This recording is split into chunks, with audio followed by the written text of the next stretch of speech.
우리가 함께 읽은 시편 112편, 이것도 각 식구들이 히브리 알파벳을 따라서 구성이 된다. 그래서 알파벳이다 이렇게 구분을 하고 있습니다. 그리고 내용을 우리가 보아서 알겠지만은 이 땅을 살아가는 참된 지혜가 무엇인가를 우리에게 가르쳐 줍니다. 그것은 하나님을 경외하면서 그분의 계명을 즐거워하는 자로 사는 것이다. 1절에서 그렇게 가르쳐 주죠. 그래서 이 내용이 우리가 시편 제1편 내용과 매우 비슷하다 이렇게 여길 수 있습니다. 그래서 내용상으로 봤을 때 이것을 지혜의 시라 이렇게 분류할 수 있는 내용입니다. 오늘 우리가 읽은 이 말씀의 내용에 보면 1절에서 읽은 바와 같이 하나님을 경외하면서 그분의 계명을 크게 즐거워한 자로 사는 자, 그러한 자들이 참 복되다 이렇게 우리에게 잘 가르쳐 주고 있습니다. 그러한 자들에게는 어떠한 복이 약속되고 있는가 말씀해 주기를 2절에 보면 그의 후손이 땅에서 강성하게 될 것이다. 그의 후손들에게 복이 있을 것이다 이렇게 약속합니다. 물론 당연히 그에게 있어서도 이것이 복되다 이렇게 말할 것이죠. 그뿐만 아니라 그의 후손들에게도 이런 강성함과 복이 따라오게 될 것을 약속해 주고 있습니다. 하나님을 경외한다 말하면서 그 경외하는 합당한 태도가 없다면 그것은 하나님을 경외하는 태도가 아닐 것입니다. 어떤 시험을 준비하는 학생이 열심히 밤새 공부를 했는데 밤새 공부했던 그 내용들을 열심히 익혔다고 생각했는데 막상 그 문제를 보니까 답을 써내려가지 못한다면 얼마나 안타까운 일이겠습니까? 공부한 게 헛된 것처럼 여겨지게 될 것입니다. 우리가 하나님을 안다고 말하고 하나님을 믿는다고 말하면서 우리의 삶이라고 하는 답지에다가 그 답을 써내려가지 못한다면 그걸 하나님을 안다 말하기가 어려운 것입니다. 하나님을 안다, 하나님을 경외한다 하는 것은 우리의 말로서만이 아니라 우리의 삶의 행실을 통해서 증명되어야만 되는 그런 사실임을 우리는 알게 되죠. 그래서 하나님의 계명을 크게 즐거워한다. 이 말은 그 말씀을 듣는 것뿐만 아니라 그 말씀을 따라서 살아가는 것을 참으로 기쁨으로 여기는 사람이다. 이렇게 말하는 것입니다. 그래서 하나님을 경외하는 것과 그의 말씀을 즐거워하는 것, 그것은 서로 다른 것이 아니라는 것이죠.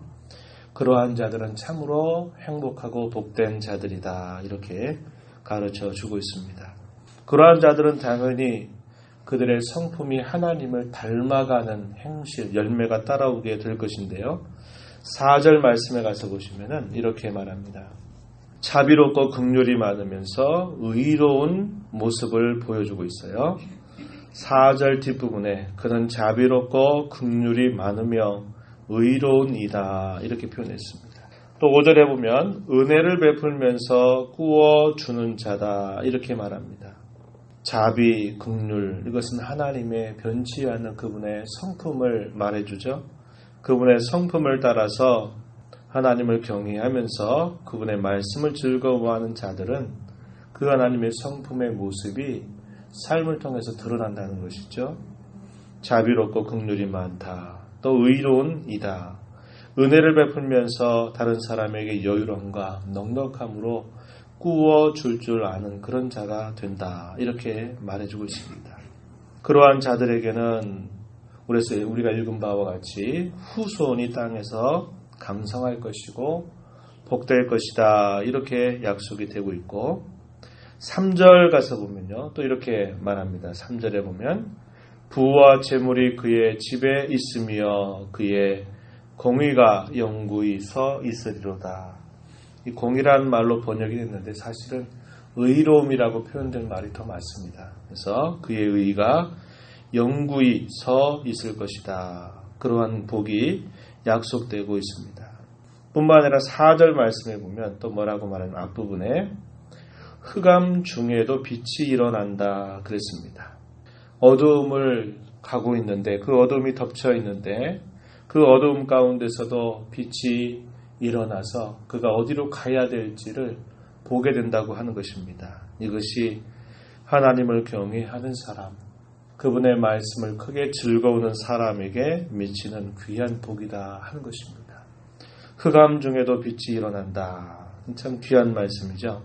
우리가 어디로 가야 될지, 무엇을 행해야 될지, 무엇을 행치 말아야 될지를 잘 분별해서 아무리 어둠이 닥쳐와도 그 어둠 속에서 바른 길을 걸어갈 수 있는 모습이 선물로 주어지게 된다. 이렇게 약속되고 있는 것입니다. 뿐만 아니라 그러한 사람들은 결코 두려움을 느끼지 않는다는 것입니다. 두려움이 없는 삶을 살아가게 될 것에 대해서 가르쳐 주는데 7절로부터 계속 이어지는 이 10절 마지막 절까지 보면은 의인은 하나님을 경외하는 사람은 두려움이 없는 삶을 살아갈 수 있음을 잘 가르쳐 주고 있습니다. 6절 말씀에 먼저 이렇게 보시면은 그는 영원히 흔들리지 아니하며 의인은 영원히 기억되리로다. 이런 말씀을 했죠. 왜 두려움이 없을까요? 하나님을 경외하는 사람에게는 평안이 있기 때문에 그런 것입니다. 흔들리지 않는다. 요동하지 않는다. 영원히 기억될 것이다. 주일날에 기억된다라는 말에 대해서 함께 생각을 했는데 항상 기억되는 그러한 복이 있다는 것입니다. 흉한 소문을 두려워하지 않는다고 가르쳐주고 있습니다. 7절 앞에서 보면요. 그는 흉한 소문을 두려워하지 아니하며 여호와를 의뢰하고 그의 마음을 굳게 정하였도다. 이렇게 표현하고 있는 것입니다. 8절에서도 그의 마음이 견고하여 두려워하지 않는다. 이렇게 표현합니다. 그의 심령 속에 평안이 있고 그 평안이 있기 때문에 어떤 일들을 만난다 그러더라도 그것 때문에 요동하거나 흔들림이 없고 흉한 소문이나 그 어떤 것들도 두려워하지 않는다. 이렇게 가르쳐주고 있습니다. 우리가 앞에서도 시편 말씀을 읽은 가운데 그런 말씀을 읽었죠.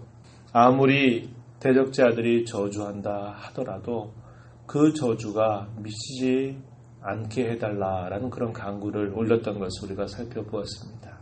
복받을 일을 하고 또 저주받은 일을 하고 자신들이 어떠한 일을 하느냐에 따라서 그 복과 저주가 따라오는 것이지 다른 사람이 아무리 말을 욕되게 하고 저주를 한다 하더라도 그가 저주받을 일들을 하지 않고 하나님을 경외한다면 아무리 100번 1000번 저주하는 말을 해도 그 저주는 결코 그 사람에게 미치지 않는 것입니다. 하나님을 경외하는 사람은 흔들림이 없기 때문에 어떠한 흉한 소문을 듣고 어떠한 나쁜 말을 듣는다 그러더라도 그런 것들에 의해서 휘둘리지 않고 견고하다라고 이렇게 말씀해주고 있는 것입니다. 반면에 대적자들은 어떨까요? 아주 시시콜콜한 사소한 것들에 목숨 걸고 거기에 반응하죠. 대적자들에게는 그들이 따라오는 그 보응을 마침내 보게 될 것이다. 이렇게 말씀합니다. 8절 뒷부분에 그의 대적들이 받는 보응을 마침내 볼 것이다. 10절에서는 악인들은 이 의인들이 잘 되는 것을 보고 한탄하여 이를 갈면서 소멸되고 말 것이다.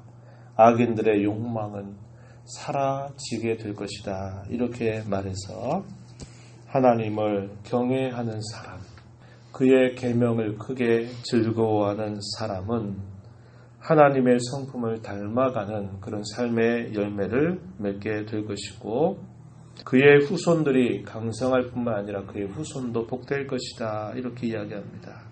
어떠한 일들을 만나도 그의 심령 속에 있는 평안을 빼앗기지 않아서 이런저런 일들에 휘둘리지 않고 견고한 그런 삶을 살아가게 됨을 가르쳐 줍니다. 반면에 악인들이 결국 그들이 보응받는 것들도 마침내 보게 되는 그러한 삶을 살게 될 것이라고 우리에게 가르쳐 주고 있습니다.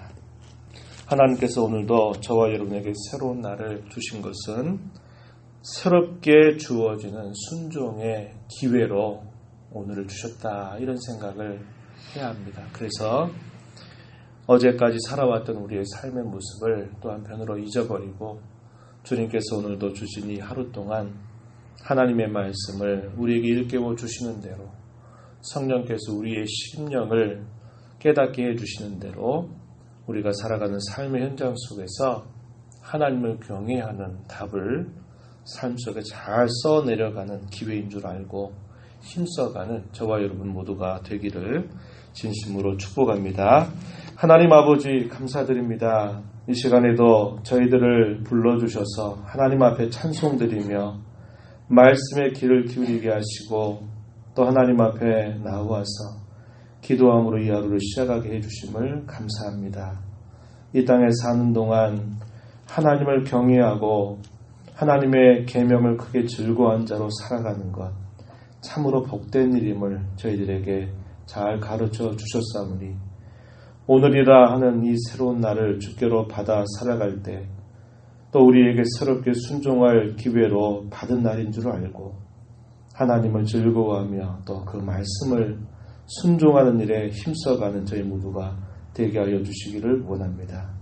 주께서 말씀하시기를 너희는 나더러 주여 주여 하면서 왜 내가 말한 것을 행치 않느냐 책망하셨던 그 말씀을 기억합니다. 오늘도 하나님을 섬기고 하나님을 경외하는 자로 살아가는 합당한 삶을 즐거운 마음으로 자원하는 마음으로 힘써 살아간 저희 모든 성도들이 되게 하여 주시옵소서. 은혜의 보좌 앞에 나와서 간구하는 모든 심령들을 용납하여 주시옵시고 기도 가운데 하나님을 배우는 귀한 은혜를 더하여 주시옵소서. 이 시간도 주 앞에 나와서 하나님 앞에 간절한 마음의 소원을 담아서 하나님 앞에 올려드리는 귀한 헌물과 또 간구의 제목을 올려드립니다. 그 간구를 주께서 들어주시옵시고 하나님의 선한 역사가 귀한 열매로 드러나도록 인도하여 주시옵소서. 귀하신 예수님의 이름으로 기도하옵나이다. 아멘.